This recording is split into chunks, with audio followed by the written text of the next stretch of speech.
पुण्यातून बातमी आहे। पुण्याच्या मावळ तालुक्यातल्या धामणे गावच्या फाले कुटुंबातल्या तिघांची हत्या झाल्यानंतर देहरोड परिसरात आणखी एका कुटुंबावर 4 अज्ञातांनी जीवघेणा हल्ला केलेला आहे।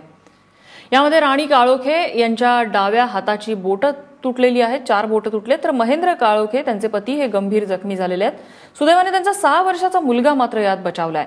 एक कार्यक्रम संपवून 4 चाकीमधून घरी निघालेल्या काळोखे कुटुंबियांना 2 दुचाकींवरून आलेल्यांनी पत्ता विचारण्यासाठी थांबवलं, मात्र त्या अज्ञातांनी अचानक तलवार आणि लाकडी काठ्यांनी महेंद्र यांच्यावर हल्ला चढवला।